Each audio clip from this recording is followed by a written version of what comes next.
৮৬ বছর বয়স যখন ইব্রাহিমের, আল্লাহ তাআলার কাছে দোয়া করলেন, রব্বি হাবলি মিনাস সালিহিন, হে প্রভু, হে আল্লাহ, মাওলা কারীম, আমাকে একজন সুসন্তান দান করুন, জ্ঞানবান বিচক্ষণ সন্তান দান করুন। আল্লাহ তাআলা বলেন, ফাবাশশারনাহু বিগুলামিন হালিম।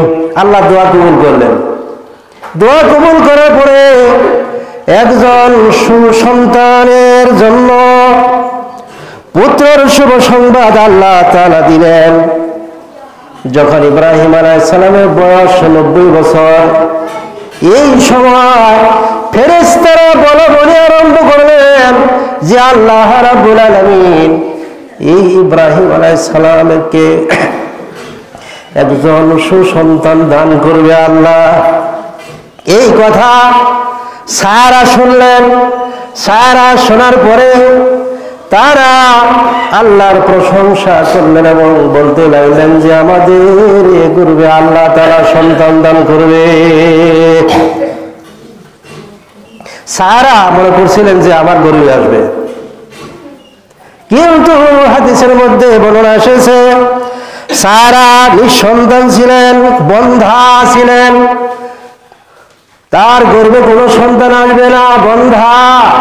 কিন্তু আল্লাহ তাআলা শুভ সংবাদ দিলেন যে ইব্রাহিম আলাইহিস সালামের দোয়া আল্লাহ কবুল করে আল্লাহ বলেন, ফাবাশশারনাহু বিগুলামিন হালিম, একজন সুসন্তান ধৈর্যশীল পুত্র সন্তানের শুভ সংবাদ আল্লাহ দিলেন।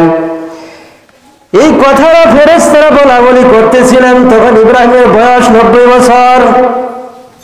তখন সারা শুনেছিলেন যে ফেরেশতারা আলাপ আলোচনা করতেছেন যে ইব্রাহিম আলাইহিস সালামকে আল্লাহ সন্তান দিবেন।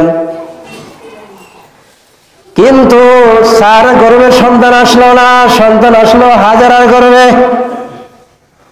১০০ বছর বয়সে আল্লাহ তাআলা হাজেরার গর্ভে থেকে সন্তান আল্লাহ তাআলা দুনিয়াতে প্রেরণ করলেন।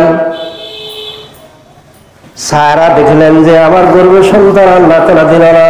তখন ইব্রাহিম আলাইহিস সালামকে সারা বললেন, ইব্রাহিম, ও পয়গম্বর, এই হাজেরাকে এই দেশ থেকে মক্কার কাছে আসে, মক্কার কাছে নিয়ে রেখে আসতে হবে, আমার কাছে রাখা যাবে না। কেননা আল্লাহ তাআলা আমার গর্ভে সন্তান না দিয়ে হাজেরার গর্ভে সন্তান দিল, এখন আর কাছে রাখা যাবে না। ও ইব্রাহিম, এই হাজেরাকে নিয়ে তুমি মক্কার কাছাকাছি রেখে আসো। সাফা এবং মারওয়া পাহাড়ের মাঝখানে রেখে আসলেন। ইব্রাহিম আলাইহিস সালাম যখন হাজেরাকে নিয়ে যখন চলে যায়, রওনা হলেন আরাফা, এরকম ভাবে সাফা মারওয়ার দিকে রওনা হলেন। মক্কার কাছাকাছি যখন গেলেন, হযরত হাজেরা ইব্রাহিম আলাইহিস সালামকে বললেন, আপনি আমাকে কোথায় নিয়ে যান? ইব্রাহিম আলাইহিস সালাম বললেন, তোমাকে মক্কার কাছাকাছি নিয়ে যাওয়া হবে। কেন নিয়ে যাবেন? তখন তিনি বললেন, হাজেরা নির্দেশ, সাহারা নির্দেশ, সাহারা নির্দেশ, তোমাকে মক্কার কাছে রেখে আসতে হবে। এবং আল্লাহ তাআলা আমাকে বলে দিয়েছিলেন যে ইব্রাহিম, এই হাজেরাকে তুমি কি করো, মক্কার কাছাকাছি রেখে আসো। আল্লাহর নির্দেশে, সাহারা নির্দেশে, অনুমতি নিয়ে ইব্রাহিম আলাইহিস সালাম হাজেরাকে নিয়ে রওনা হলেন। কিছু খাদ্য বস্ত্র পানি নিয়ে মক্কার কাছাকাছি রেখে আসলেন। এবার ইব্রাহিম আলাইহিস সালামকে বললেন, পয়গম্বর, আমাকে রেখে যাচ্ছেন, একা একা থাকবে, এখানে কোনো মানুষ নাই, কেউ নাই, আমি কিভাবে থাকবো? আল্লাহ তাআলা বলেন, লা তাহজান ইন্নাল্লাহা মা'ানা, দুনিয়ার কেউ যদি না থাকে তাহলে তোমার সাথে কে থাকবে? একজন থাকবে, তিনি হলেন মহান আল্লাহ তাআলা। সন্তান ভূমিষ্ঠ হয়ে গেল। পানি, বস্ত্র, খাদ্য বস্তু যা আছে সব ফুরিয়ে গেল। ইসমাঈল আলাইহিস সালাম জন্ম নিলেন। এবার যখন পানি ভরে গেল, খাদ্য বস্ত্র যখন পড়ে গেল, পানি উড়াই গেল, এবার ইসমাঈল পয়গম্বর এই শিশু বাচ্চা পানির জন্য ছটফট করে পানি খাওয়ার জন্য, এবার হাজেরা কি করলেন, পানির জন্য দৌড় দিয়ে একবার সাফা পাহাড়ে যায়। ওখানে যায় দেখে যে কোনো পানি নাই, ওখান থেকে আবার দৌড় দিয়ে যায় মারওয়া পাহাড়ে।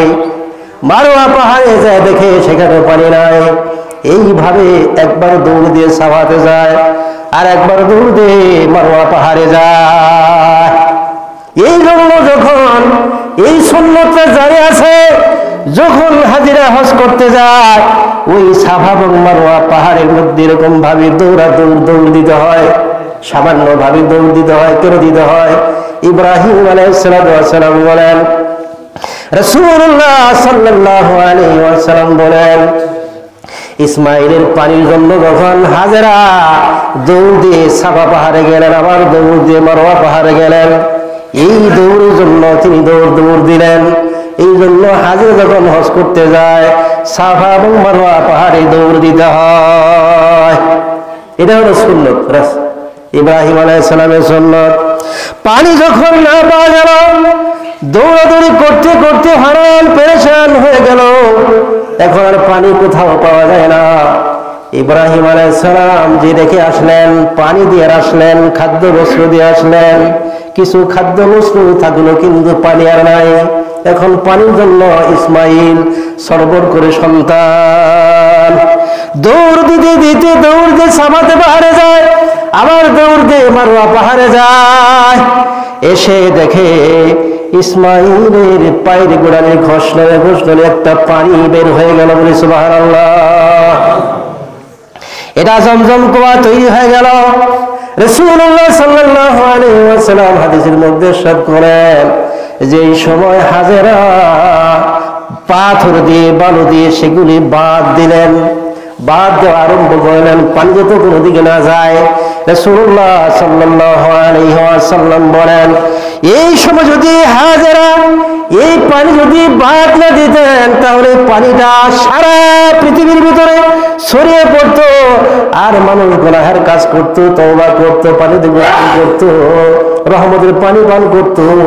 আল্লাহ রাসূল সাল্লাল্লাহু আলাইহি ওয়াসাল্লাম বলেন, এই ব্যক্তির সমস্ত রোগ দূর হয়ে যাইত, এই রহমতের পানি সারা পৃথিবীতে চলে যাইত। কিন্তু হাজেরা যখন সেই পানি যখন বাদ দিতেছিলেন, এই বাদ দেওয়ার কারণে আর পানি আর কোন দিকে গেল না। আল্লাহ পাক পরওয়ারদিগার ইসমাঈলের পায়ের উপরে দিয়ে আল্লাহ তাআলা জমজম তৈরি করলেন। আসলে আল্লাহ তাআলার নির্দেশ, যেখানে জমজম কুয়া আল্লাহ তৈরি করবেন।